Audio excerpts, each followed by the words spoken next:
Hello everyone, welcome back to my channel. My name's Emma and this is where I get to talk to you about all the things I've been making since we last met. If you're new around here, I am the owner of Eldenwood Craft, which is where I make and sell project bags and accessories for makers from my home studio right here in Somerset in the southwest of the UK. It's Sunday the 1st of May today. Happy May Day. I hope you're well. Everything is good here. We've had a fairly quiet month since I last recorded. We had our daughter home from university over the Easter weeks, which was lovely. But other than that, it's really been a time of pottering around the house. We are working on the garden at the moment. We've been extending a patio, building a wall, making raised beds, started planting out vegetables for the summer and that sort of thing. So yeah, it's just been quite a gentle time at home, which is just how I like it. Right, I said to myself today before we started, today is going to be an efficient episode, so let's crack on. I have got a little bit of admin. I've got the prize draw for the January to March Makenine make along to announce, and then I have got two finished objects, 2 works in progress to share with you. I've got a little bit of, sorry, I shouldn't be reading off my notes. I've got 1 skein of yarn to show you, maybe a little bit of chat about books, and I've got some new project bags to show you that will be in my next shop update. So let's see if we can get this in under half an hour. It might be pushing it a bit, but we'll give it a go. So the first thing to talk about then is the Makenine make along. This is a year-long make along that I'm running on my channel, where you pick out 9 things that you'd like to make at the start of the year. It doesn't have to be the start of the year, you can join at any point in the year, and you work through those 9. And if you finish them all at the end of the year, there's a prize draw for that, but also there are prize draws throughout the year at the end of each quarter for any finished objects that have been posted in the Ravelry thread, during that quarter. So today I am announcing the prize draw for January through to March. I have just drawn that just prior to the start of recording this, and the winner is Post 22, who is Monica Marie on Ravelry, and that's Monica from Edmonton in Canada. So congratulations, Monica.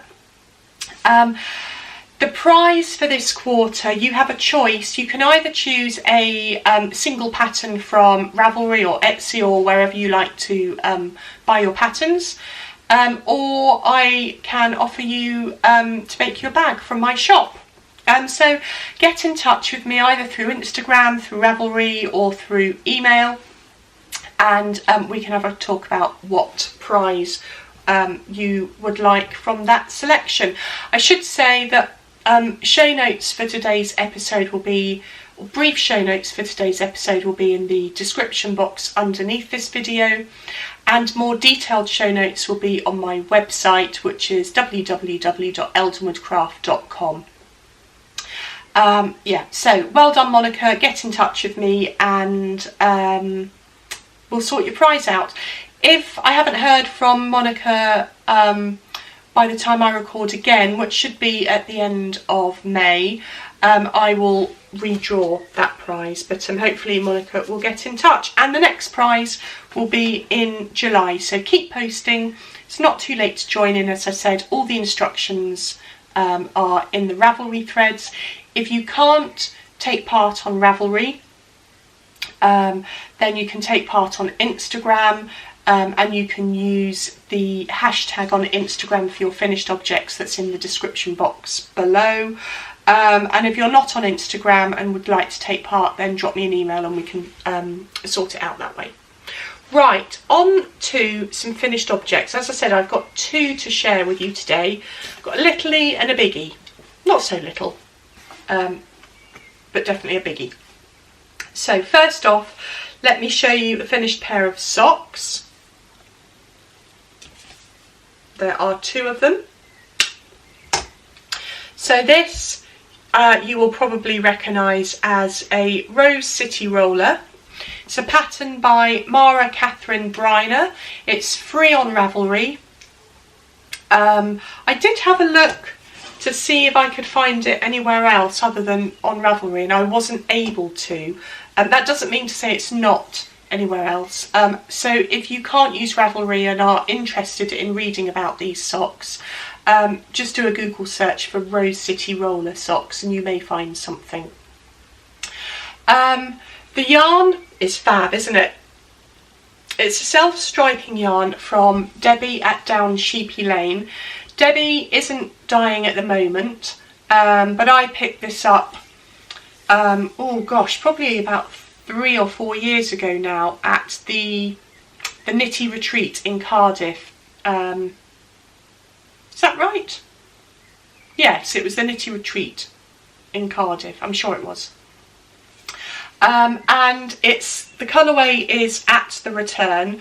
I bought a 50-20 sock set, so 50 grams of the main colour and a 20 gram of this really soft lemony yellow that I have done the heels and the toe in.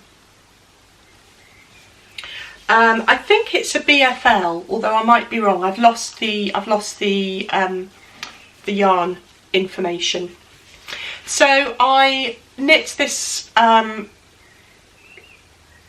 according sort of it's a mixture of the pattern itself, that I have reduced the number of stitches because I find that a 60 stitch cast on suits my feet better than a 64 stitch cast on, which is what I think is in the pattern. I knit it on 2.25mm needles, and I yeah, so you cast on up here, you go straight into knitting. There's no ribbing, which is one of the reasons I quite like this actually. You do a heel flap and gusset, and then I knit, I think it was 75 rounds from the end of the heel flap and turn to the start of the toe, and I just did a standard wedge toe for the toe. I used a total of 42 grams for both socks, which is a great way to use up what am I saying? Yeah, 42 grams for the pair.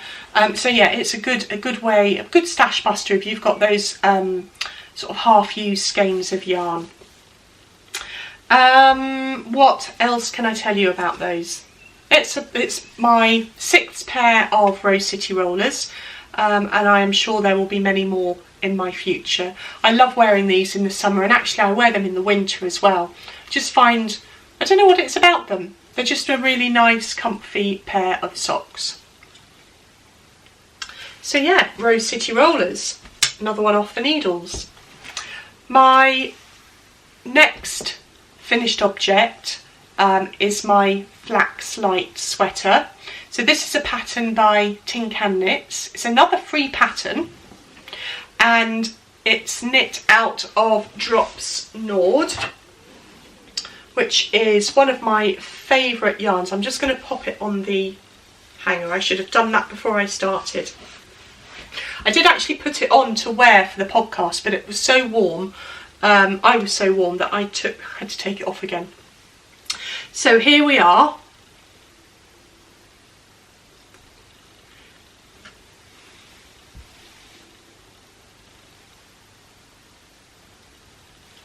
So Flax Light, it's knit from the top down. It's a raglan increase, and yeah, it's a really basic standard sweater pattern.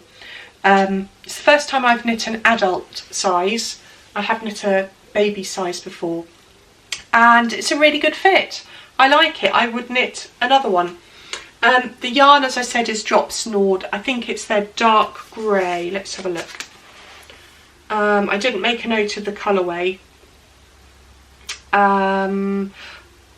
but I'm sure it's dark grey. I love this yarn so much. Actually, I've got a ball of it down here. Not of this one. It's you'll see this later on. Yeah, it's Drop Snored is a 45% alpaca, 30% polyamide and 25% wool. It has a really nice sort of halo to it, which will be the alpaca. And it's incredibly affordable. I buy mine from Wool Warehouse and it's £2.30 for a 50-gram ball. I'm sure most of you know about Drop Snored, but I really like knitting with it. It creates a really lovely soft fabric, and it's almost like, because of the halo, it's almost like knitting with a mohair held double. That's blowing out a bit, not showing very well. So what can I tell you about this? I did not swatch, naughty me, but I knit according to the needles, the recommended needles in the pattern, and I haven't actually measured my gauge, but the size that I knit the 6th adult size, which is a large, I think. Yeah, and it fits really nicely. The pattern has a number of options for the neckline and for the length of the body. I did something slightly different. I cast on and went straight into the body. So I just did a normal cast on, joined in the round and then went straight into the body. And I picked up for the neckline at the end, because I have read somewhere that if you do that you get a more structured neck, or a neck that isn't so, I don't really know what the word is, but you get it's a better constructed neck. And I also did a folded neck, which is not in the pattern and which I kind of winged it. It's not very difficult to do. You knit a double length neckband, turn it over and seam at the inside, and yeah, it's worked really well. It gives it quite a nice finished look to the neckline. I've done a 1x1 rib on the neckline, on the cuffs, if that shows. I'll tell you about the sleeves in a minute, and on the hem.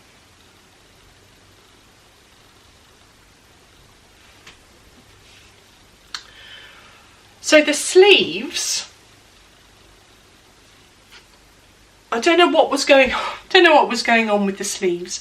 The sleeves for my size called for knitting knitting a certain number of inches into the sleeve, and then you do 13 decreases, 13 lots of decreases till you get to the cuffs.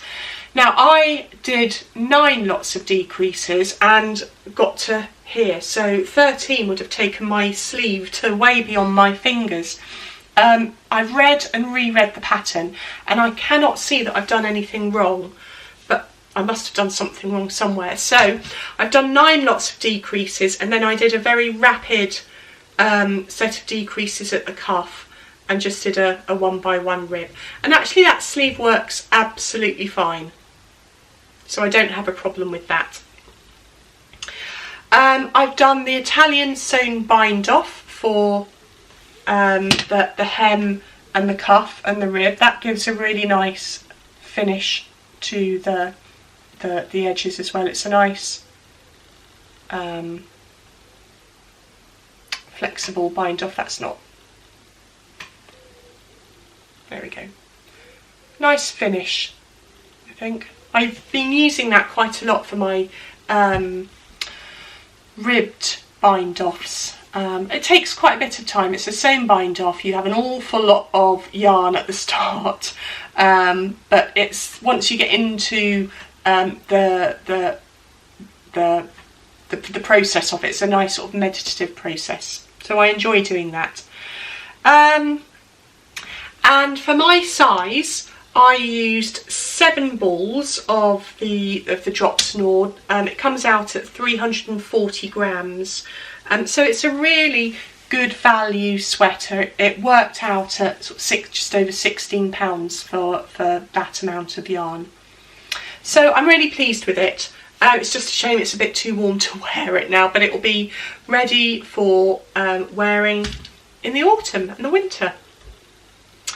I am keen to cast on a new sweater, but I think I'm going to cast on a short-sleeved summer top next, and I'm thinking about making the is it the Yume, Y-U-M-E, Yume sweater by is it Isabel Kramer? I can't remember, but I will talk more about that if I choose to cast it on in future podcasts. Right, so that's it for finished objects. On the needles, where shall we start? I've got 2 projects I think to share with you today. I have a small one and a big one. Both of these are sitting in project bags that I have sold in my shop. They're not for sale anymore. Okay, we're going small, and what we have got here is a rather tangled, let me untangle it first, pair of cute little socks. So these are vanilla sock in this gorgeous self-striping yarn, and here it is in the ball. I have 2 of them because I am knitting concurrently. Yeah.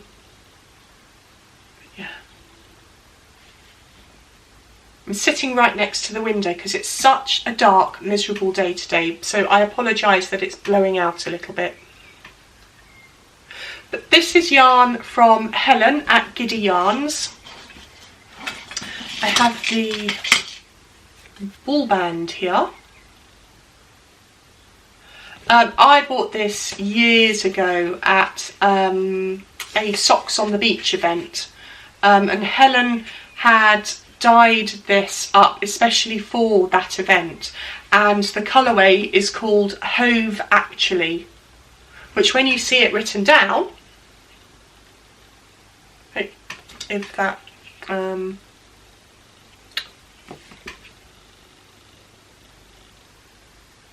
oh, come on, camera. No, it's not going to focus. Anyway, so it's Hove Actually. It's a 75-25 superwash merino nylon, 425 metres, and it makes the prettiest spring socks. So I've just done 3 colours worth of ribbing, 1 by 1 rib, and all I'm going to do with these socks is just knit a complete tube, and then I'm going to add an afterthought heel, and I'm going to use Kay Jones's umbrella heel from her umbrella socks pattern because that fits me quite nicely. Again, I've cast on 60 stitches and I'm using 2.25mm needles. I would have preferred to use wooden needles because I'm quite liking those at the moment, but I couldn't find my wooden needles, so it's a pair of Chalgu metal needles for those, and they will probably hang around for a little while because I'm spending most of my time at the moment working on my other project, which is in my big bag. And this is, given that we are in spring about to head into summer, I decided it was the right time to cast on a big heavy blanket. As you do. Let's fold it in half so I can show it. I have lots of ends that I haven't woven in yet. This is fabulous. It's the Bits and Bobs blanket by the aforementioned Kay Jones from the Bakery Bears, and I am knitting it using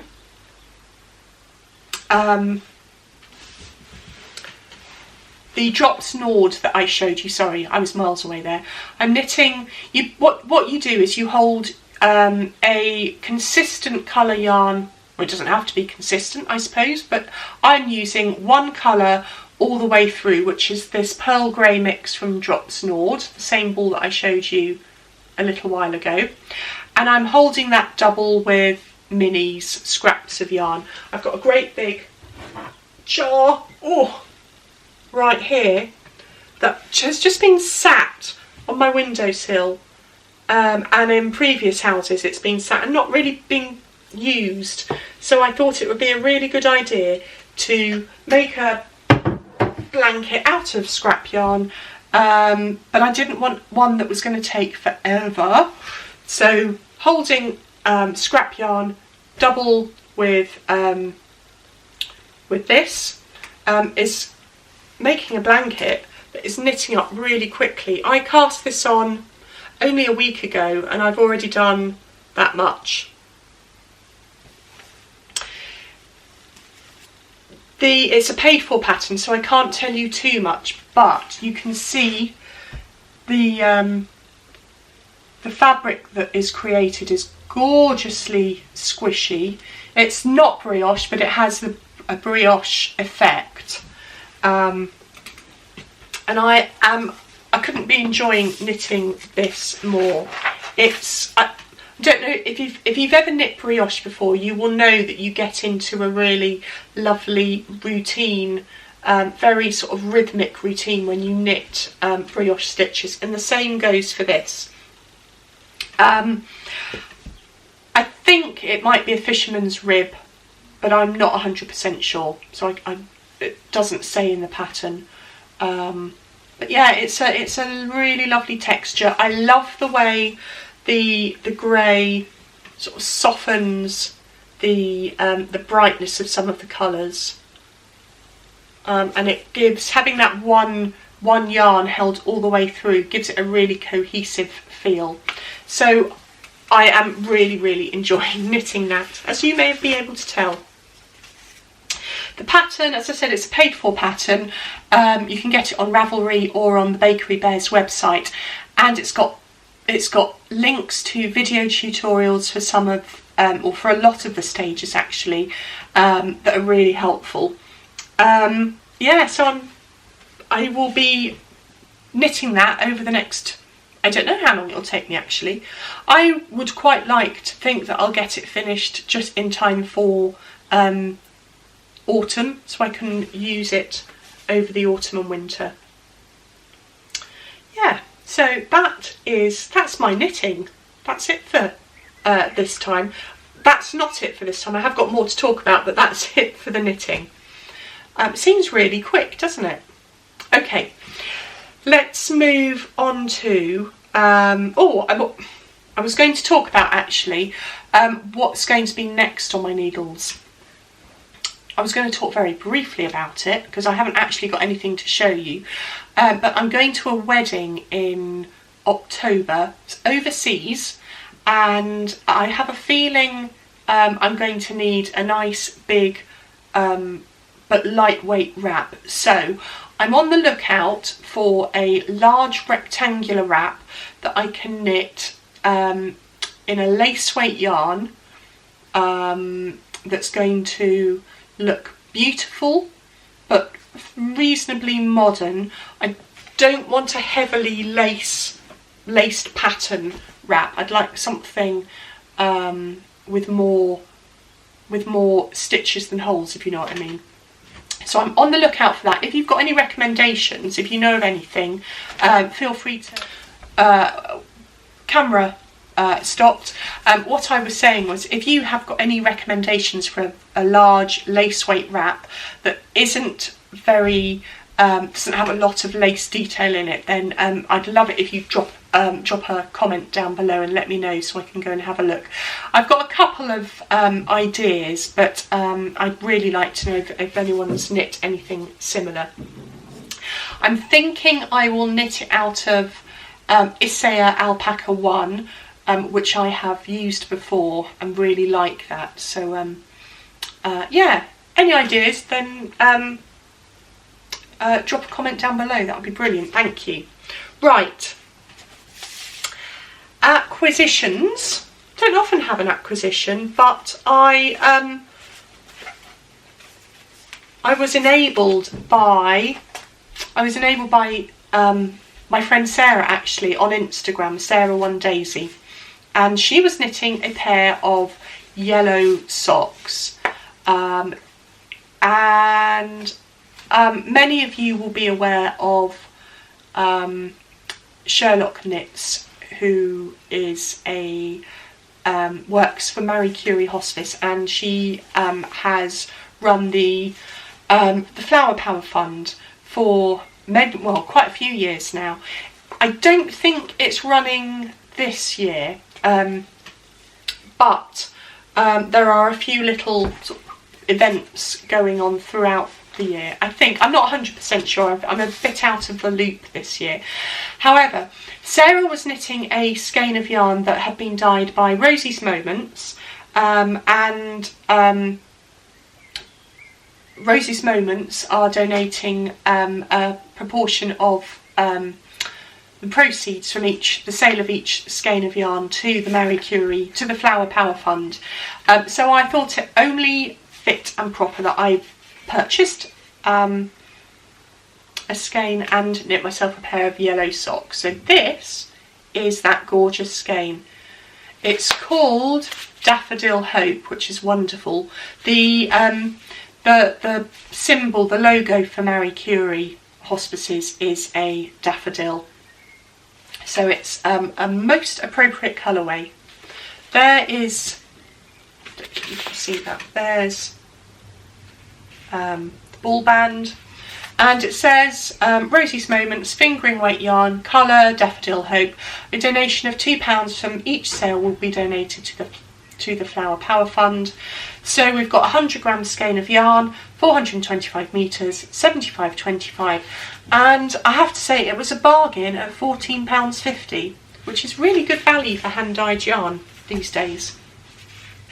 So I will put Rosie's Moments details down below in the description box if you fancy grabbing yourself a skein and knitting up some really lovely yellow and green daffodil socks. I think this will be my next cast on after my stripy socks, or maybe I'll knit two lots at the same time. I don't know.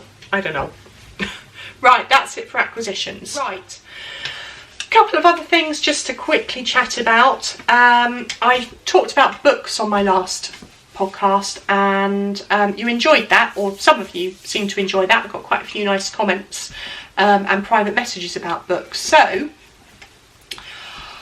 I was starting, or I was about to read The Handmaid's Tale by Margaret Atwood. I had read it as probably a young adult, kind of remembered what it was about. My daughter studied it for A-levels, and really wanted me to read it, and so I have finished it, and I absolutely loved it. It's a brilliant book, really good. I will read this again, I think. It's the sort of book that you can read on one level as a basic story, which is kind of how I read it this time. And I'm sure if you go back into it and read it again, you'll be able to read more into it. There's an awful lot in here. There are stories about relationships. You can look at relationships between female and female relationships, male and female relationships, mother and daughter relationships, all sorts of things. I couldn't recommend it enough. If you don't know, I'm sure you do, but just on the off chance, if you're not aware of what The Handmaid's Tale is, it's a story set in the future. It's a dystopian novel set in the future in a time where women have got a very subservient role in society, and the main character in this, Offred, her role is to breed, and if she cannot breed, then her life basically is over. And it is brilliant. I'm now going to go and watch the TV series because I haven't watched that. My daughter tells me it diverts from the book quite considerably, and she says it's a tough watch. And then I'm also going to read the follow-up that Margaret Atwood wrote, The Testaments. So that's on my list of books to read this year, so I will keep you informed about that. So yeah, The Handmaid's Tale, 5 out of 5 for that one, definitely. And we move from The Handmaid's Tale to another red book, Ken Follett, The Evening and the Morning. What can I tell you about this? I haven't. It's a whopper of a book. It's 900 and something pages, I think, 800 and something, and I'm on page 100. It's a prequel to Ken Follett's Shiring trilogy. I always think of it as the Cathedral trilogy because the trilogy that this precedes, is that right? Is all about the building of a cathedral and the community that is built up around that cathedral as well. And I absolutely adored those books. They are a very easy read. There's nothing literary about them particularly, but they're a right good old story. They're all that sort of size, so they take a little while to read. For me anyway, I'm not a fast reader. And then this came out fairly recently, and it's a prequel to those stories, and it's set in 997 in the Dark Ages. And I'll just read you what it says on the back. The king's grip on the country is fragile and chaos reigns. A young boat builder dreams of a better future after a devastating Viking raid shatters the life he hoped for. I've just read that bit. It was great. And then it says, 3 lives intertwined. A Norman noblewoman follows her husband to a new land, only to find her life there shockingly different. And a capable monk at Shiring Abbey has a vision of transforming his humble home into a centre of learning admired throughout Europe. Now, with England at the dawn of the Middle Ages, these 3 people will each come into dangerous conflict with a ruthless bishop who will do anything to increase his wealth and power in an epic tale of ambition, rivalry, love and hate. I love it. It's such a good, fun read. So yeah, I will let you know when I finish that and let you know how it went. I'm also listening on Audible to a really interesting book about nutrition and nutritional kind of myths that have grown up over the last in modern times. It's called Spoon Fed. I can't remember who it's by. The narration isn't fantastic, I have to say. I'd much prefer it if the author read their own book. But I'm quite interested in nutrition and healthy eating. Since I lost a bit of weight in recent years, I've just become a little bit interested in how food works with your body, and there's been an awful lot of new research and science about food and what it does to your body, and it's really interesting. So I've been listening to that a bit as well.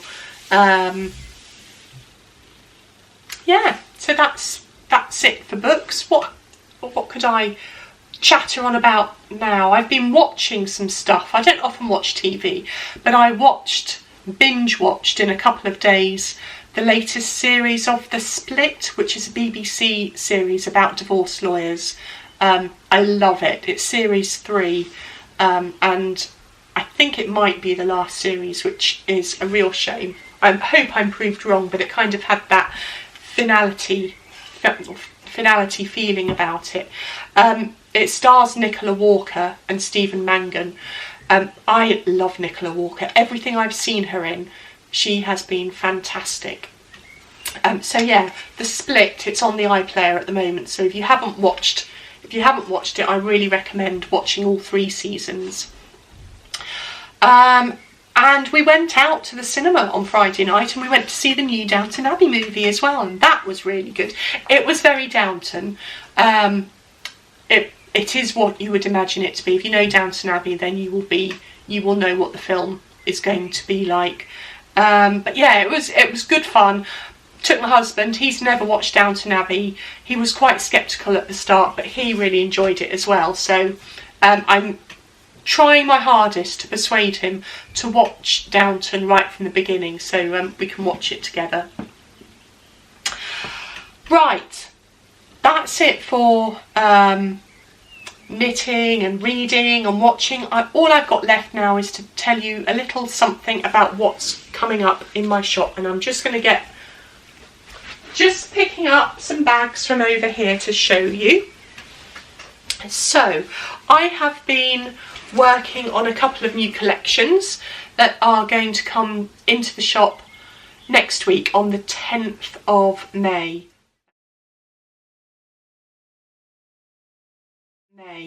That's Tuesday the 10th of May. I haven't got a time decided yet, so if you want to know when it's going to be, I will post something on Instagram, and I will let my newsletter subscribers know by email as well. So you are very welcome to sign up to my email newsletter. There will be a link in my description box and you can go over to my website and do it as well. But I have got two collections to share with you. I'll start with this one first. So this is my Green Fields collection. I've got them one inside the other just for ease of storage, so I will take them out one by one and show you.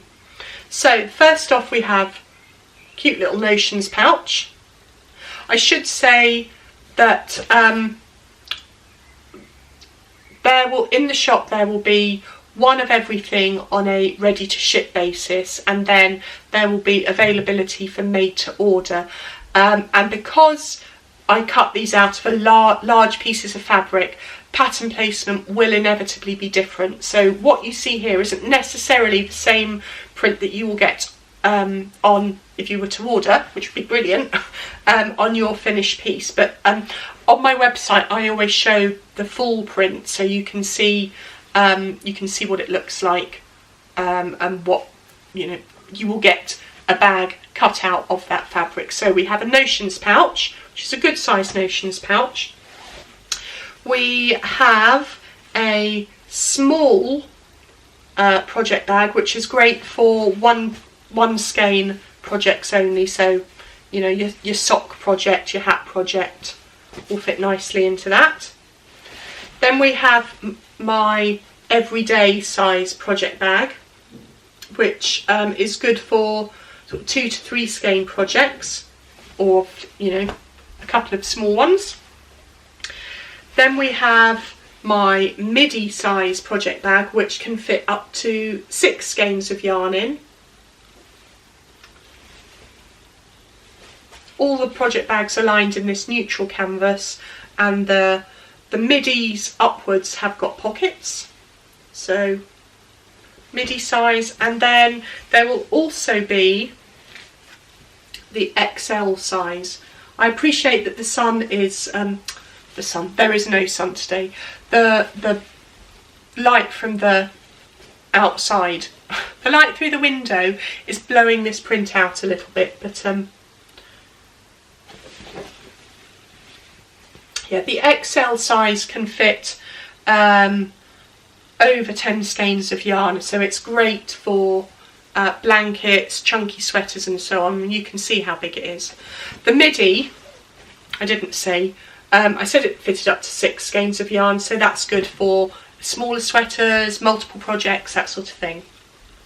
But yeah, so there's the XL, the midi, the everyday, the small and the Notions pouch in the Green Hills collection. I wish we had tactile vision, because this is such a lovely, it's a linen cotton, it's either linen or linen and cotton. The listing in the shop will say for sure. I can't quite remember off the top of my head. It's just, it has a really lovely, quite special feel to it. It's quite a sturdy fabric. Yeah, really nice. I like that. As do I like this collection. This is possibly one of my favourite collections that I've ever put together. And it's this gorgeous blue and white collection. I haven't come up with a name for this yet. I'm not sure. If you've got any good ideas, drop them in the comments below. But like the Green Hills collection, this comes in all the sizes. So we've got Notions pouch, we have got the small bag, love that squirrel. We've got the everyday, got the everyday bag. We have got the midi. Look at that rabbit. And we've got an XL. I'm really sorry about the light blowing it out. There it is. You get the idea, I hope.